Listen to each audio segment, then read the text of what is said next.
I made a video yesterday about how tired I am and how I'm not sleeping because I have a collapsing spine. I've talked about it in the past on my channels, but that was probably so long ago. I've got lots of new followers since then. So basically, in 2010, I was in the gym, pulled something, couldn't stand up right, went to the doctors. And I was literally like bent over for 2 weeks, couldn't actually straighten my spine for 2 weeks. They said, we think it's a curved spine. I don't have a curved spine.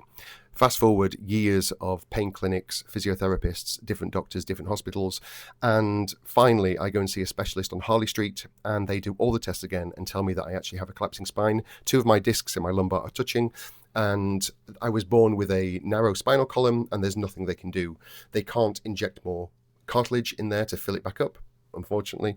And so this is me now. And so all I have to do is strengthen the spine. All I can do, sorry, is strengthen the area around my lumbar and keep mobile. And they previously, in about 2012, I was told I would be in a wheelchair by the time I was 40. I'm 46 next month. And as you can see, I'm not in a wheelchair. I was temporarily in a wheelchair in 2019, and I used to walk on a walking stick, but steroid injections into my spine, the introduction of gabapentin into my medications, and yoga and Pilates twice a day have kept me mobile. And I cannot stress how important it is to stretch your body every single day. And I do it every single day, no matter where I am, I will do it.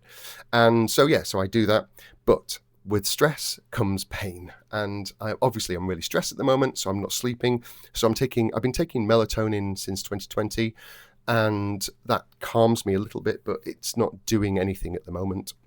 That's been upped, still not doing anything because the pain's overriding anything my brain could say go to sleep.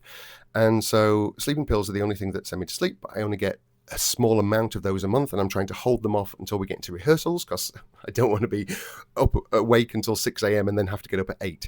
So yeah, that's where I'm at the moment. My thinking is I do need to have another steroid injection to my spine, but there's no way I can do that now because we're only 4 weeks away from the show, and I just don't have time to do it.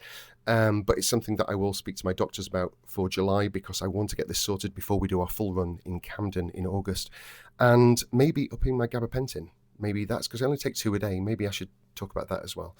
But yeah, thank you for everyone who's messaged. Chronic pain is awful, and a lot of us suffer with it. And yeah, I'm just hoping that I can manage this pain as best I can until I can get something sorted in July.